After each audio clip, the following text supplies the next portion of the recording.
Diri sa tuang tinguha nga mamahimong piniling syudad para pagapuy-an, pagabisitahon, paganegosyohan, pagatrabahoan. Dakong kabahin ang Barangay Dawis o Barangay Aplayan ini. Inisyal na itong gitagag pondo nga 35 million pesos para kay kana magong war ako ana nang gipa-declare as local heritage. Saan ang local heritage? Kabahin sa kasaysayan sa matag Digosinyo. Ang pantalan sa Digos. Tinaw na. Wa mo kabalo nga sa una diri magbaklay rami diri sa barkada mo. Gamay pa mi, elementary. Musulod mi diyan ay puso di dapita di matigin og tubig. Flowing di sa kanang gwapong balay na diha. Oh. Kalubin-an man pag-abot anang bataan. Wala pa nang super highway dia, wala pa na. Mga taga-Digos jud ko. Pagsulod na mo anang kuan kalubin ana na padulong na diri. Nay gamay dalan, gamay agianan og balsa. Wa lang ko kabalog asa dapitan mo sulod abot mi dia. Og dili may gusto diri dapit sa dagat dito pud mi sa sapa. Sa Kanyos. Oh. Lisod lang sa Kanyos ay lagay.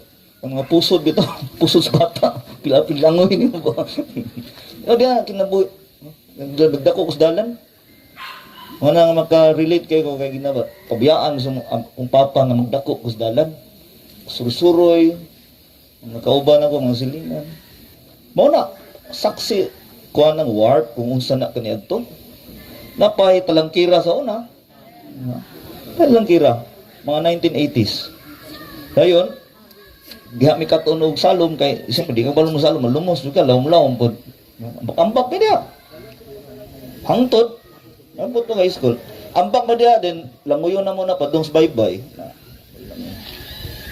kabang wala lang mo kubalo din na ug taga-Digos ka kabalo juga unsay pantalan sa Dawis karon napabayaan naman na wala naman naghihimo nga pantalan gihimo na tong kabahin sa kasaysayan sa Digos City.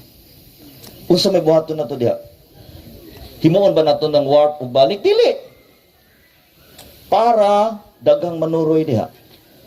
Kay gayuna na sa mga naitindahan diha. Wala ta naghuna-huna nga mga wala sila diha. Siguro na mga butang na to pagtabang sa paglimpyo kay kinsa may ganahan sa lugar ding limpyo.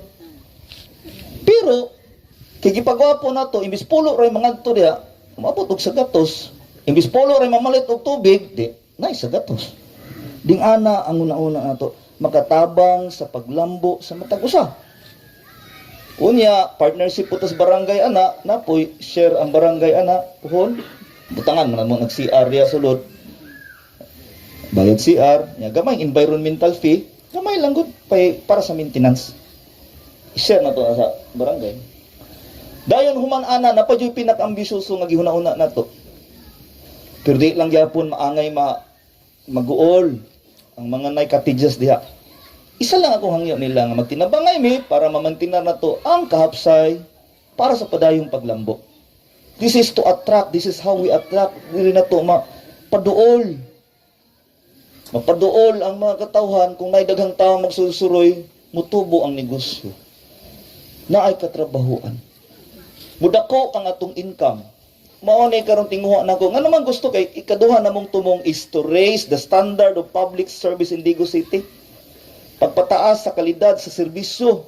Kung sa may gipatasaan na ako, istorya pa ba niya ko? Dili. Himo na nako na. Sukad nga inyo kung himong mayor atong July 2019. Ang scholarship program nga kanunay 3 million sulod sa pipila ka mga katuigan. Ako may naghimo anang scholarship program sa Digos City. 2004 kung sihal ko. 29 anyos pa ko adto. Ikahinag 1 million, kaya ato okay ra po ito, kay gamay pa mang kwarta panahon ni Mayor Boy. Wala pa man kaabot og 400 million. Pag-abot sa 2010, himo na ni siyang 1 billion. Nagsugod ng 1 billion nato mga 999 plus, 998 million. Round up nimo 1 billion. Pagpatong sa 2011, 1 billion ang kwarta sa Digos City. Pero ang scholarship program nagpabilin sa 1 million. So nahimo to, pipila ka to, nahimong 3 million. Pero sa 2019, gihimo na ko ning 15 million. Sa 2020, pandemic pa yun na, niubos atong kita. Pero nagdaghan lang gyapon tong proyekto no. Tinan ngano ni ubos ang kita. Di man kabayad ang negosyante o business permit manghangyo. Di kabayad o mga mihura sa yuta kay unsa may produkto sa ilang uma. Hinay kayo. Ang terminal nato, ang slaughterhouse affected. Pila ra ka bus, na pila pa ka bulan nga wala joy biyahe. Bukita ta diha 35 million kada tuig. Almost 100 million ang wala nato na kolekta niadtong 2020. Pero despite the calamities, despite the challenges, it was the time that we provided more for the people of Digo City. Kasi may gidaghan na to na, of course, infrastructures, daghan kayo. Gani, mapasigarbuhon taan eh. Kini-commit man po good me nga, kaning 20% pondo pang kalambuan, kada tuig man eh. Unya naman migihimo nga komprehensibo o kinatibuk ang plano pang kalambuan sulod sa siyam katuig. Assuming kay mga tuniban niya nga mudaog gyapon mi sa 2022. Ang plano namo wala mi kutob sa 2022 hangtod sa 2028. Mao to nga kubalo na ko kung sang krasada unahon sa 2019. O nganong giuna man nako ang Aurora, Mabini, Dilpilar o Gruhas nga nanay budget pod ang Luna ug Lapu-Lapu next year. Approve na. Kay naghimo man ko og dungag nga lugar para kanegosyuhan. Kay og taga-Digos ka, kabaw jud ka nga ang lihok sa negosyo primero diri sa 1970s 1980s duha ra ka lugar. Asa Digos Public Market o Rizal Avenue. May nalanggani pag-abot sa mga 1995 nitubo dito dapit sa Quezon Avenue. Hangtod ang First Cram ug Super Highway. Kana ra yun. Una nagdungan ko, gilapdan ako ng dalan da with drainage system. Sa may kalambigitan nga taga-Dawis raman mo ug taga-Aplaya, ano maabot og Aplaya. Ang kalambigitan ninyo matag kwarta, matag negosyo diha, kwarta na sa syudad. Magbayad man nag business permit. Matag negosyo diha, imbis residential ay ilang bayad sa ilang buhay sa yuta, mahimong commercial, dako. Matag negosyo diha na ay trabahante, mudako ang ato ang kita. Ikalipay na ninyo. Ngano man, nyo man ang kwarta. Unya, ikalipay ninyo nga makabaton mong mayor, nga maguna-una kung saong pagbalik anang kwartaha para sa katawan. Pinaagi sa mga tinuig nga proyekto. Pinaagi sa mga serbisyo nga bastante, dili lang ulog-ulog, atik-atik. Kanang pamaagi sa karaan nga gitawag na kung panerbisyo ni Mampor. Kailang Mampor? Ang karaang politiko nga mulihok lang panahon sa eleksyon, diyaan na nato na. Yun ay mga hinungdan. No? Kana bitong, magkuhan lang, mabuhi lang, kung apit na eleksyon. Para manggod sa kuha, ang bagong panahon sa pagpangalagad, pagsugod pa lang daan niya o kanang lingkod, trabaho na. Dili lang sige istorya. Mo nang gibuhat nako. Sa 2019, pagsugod yun nako, gi-identify nako ang atuang commercial hub. Bulahan, kining mga dapita, nga gipalapdan nato, 112 million ang gasto nato ang tanan. Apil na ng kural diha sa Rojas. Nga naman, gipagwapo na ko. City of Choice niya. Ihianan na ng pader na sa national life. So, pagkapinili nga sundan. Gipagwapo na to. Gipasugaan na to hinahinay. Ang ngit-ngit nga Digo City. Pero dili na ako. Makaya tanan hanga. 2 ka tuig. Pabiya ko 5 ka bulan. Ngayon sa panahon ako, naglinog pa yung kaupat. Paglinog kaupat, 70% sa mga negosyo. Dari, matay upod. Ang mall, pila ka bulan. Wapod sila nagsirado po sila. Nanang hangyo da ng mall, dako kay nagbayad og kanang business permit sa tuwa o kanang ilang rentals, real property tax. Hangyo na sila. Gisundan pa yun, hangyo pa yun sila sa COVID. Dili lang sila ra day negosante. Daghan, sa ato pa daghan ni hangyo. Pero giila man lang kung silang partner sa pagpalambo sa Digo City, naminaw ko sa ilahang sitwasyon kahimtang. Piliun na lang na kung gamay ang ilahang mahatag nga buhi sa tuwa kaysa manarado sila. Kay kung sa manarado sila, di na ko sila lalayan, daghang mawadag trabaho. Ikaduha, magsarado sila, wala na dyan mo bayad og buhis. So gipahangyo na to. Karon diri mahitabuan ang ato ang Rojas, Del Pilar, Mabini. I-visualize, i-picture out ninyo. Mura na siya mutubo ng mga negosyo diha. Ang kalambigitan ninyo diha, balikon nako. Matag kwartang musulod. Mas daghan pang street lights ato ang ibutang. Matag kwartang musulod kada tuig, mas daghan pang ipasiminto nato nga dalan. Ang scholarship nato from 3 million karon gihimo na nato ng 30 million pesos kada tuig. Ang medical assistance program nato nga nahimugso na atong 2006 konsehal gapon ko vice chairman ko sa Committee on Health. Gigahinan ng 3 million karon niabot na ng 25 million pesos kada tuig. Ug dili lang usa ka hospital atong kasabot. Sa una MCDC raman no.